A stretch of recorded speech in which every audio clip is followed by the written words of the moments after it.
Welcome to the Automotive Blockchain channel, everyone. Hey, Ox here on the other side of the camera, the other side of the microphone right here with me.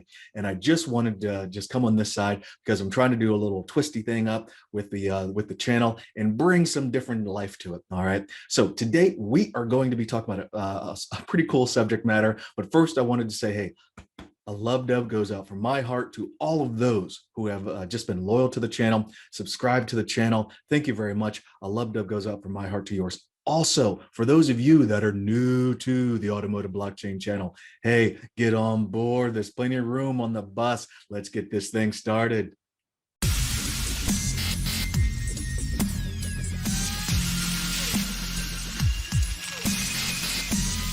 So I was driving down the road and a cat, I was right down the street from where I live, and a cat just ran right across the front of my car. And I was like, whoa, what in the world are you doing, cat? I tried to swerve out of the way so I wouldn't hit it. And then it occurred to me, the cat probably had 9 lives, so it was going to make it no matter what.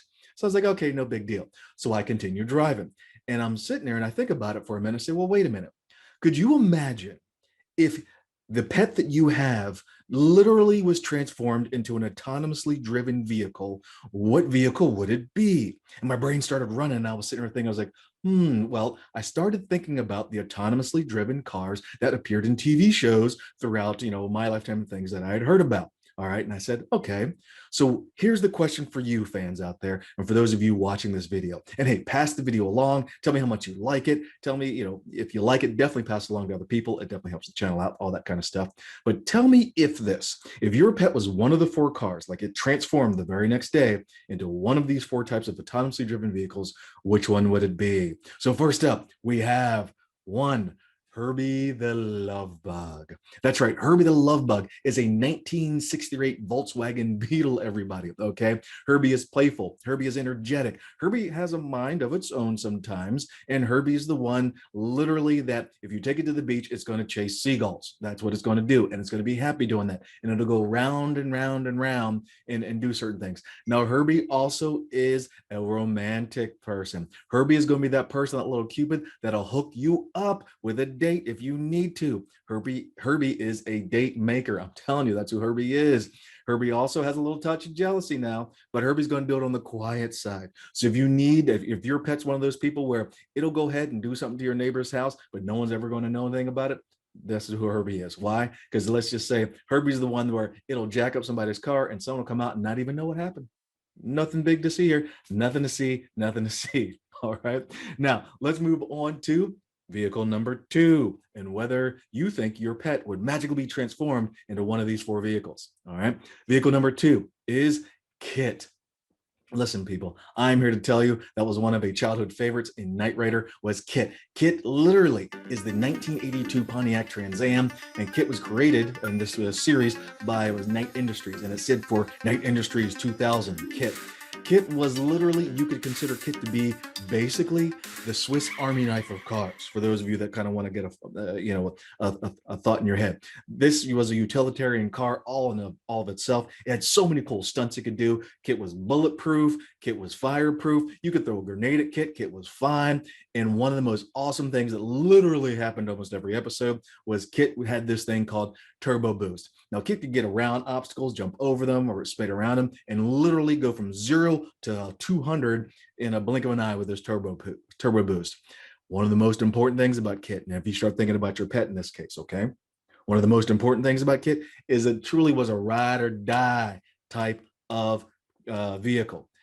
As far as Michael Knight was concerned, if you needed someone who's going to be ride or die, that was your KITT. That was your girl. That was the one, in this case, the boy.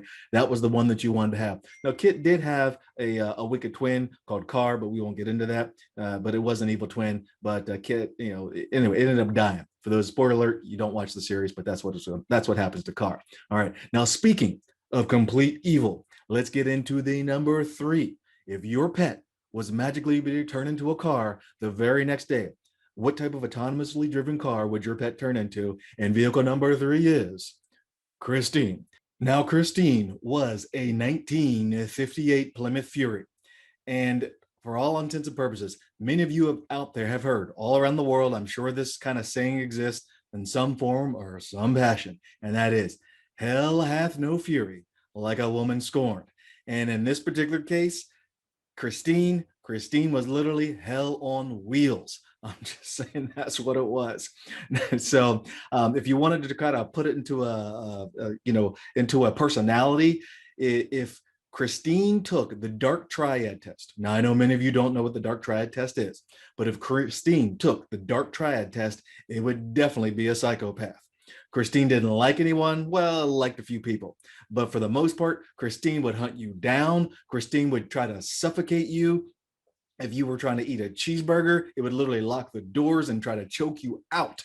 It would run you over. It was just a flaming ball of fire. Now, the good thing is that if there is a good thing, Christine did have a couple of natural superpowers, so to speak. So Christine will literally be able to reconstruct itself. So no matter how dented up Christine got, Christine would just kind of reform back to its original state. It also, just because it was from hell, it pretty much was fireproof as well. So that was a nice plus, but you always had to be on Christine's good side. Let's move on to number 4. If your pet were to magically wake up as an autonomously driven vehicle, what vehicle would it be? One of these 4. And the number 4 vehicle is Johnny Cab. Where am I? You're in a Johnny Cab. All right, for those of you that like a certain, your pet is it's just moving along. That's what it is. This is Johnny Cab. Johnny Cab comes from the futuristic film called Total Recall, and Arnold Schwarzenegger's character in this movie literally hops in the Johnny Cab and wants to go somewhere, and Johnny Cab is just going along. It's just what Johnny Cab does. All right. So if you're in a rush, if you're trying to get something accomplished, Johnny Cab is not what you want to get into, but Johnny Cab is loyal. Johnny Cab is always happy. Johnny Cab is literally whistling Dixie all the time. That's just what Johnny Cab does. It's not fancy looking, it's not fancy performing, but it definitely is going to get the job done when you just need to go from point A to point B. So, hey, everybody, thank you very much. Let me know what you think of the video, and let me know, put the comments into the bottom of what you think your pet would be, and I'll see you next time.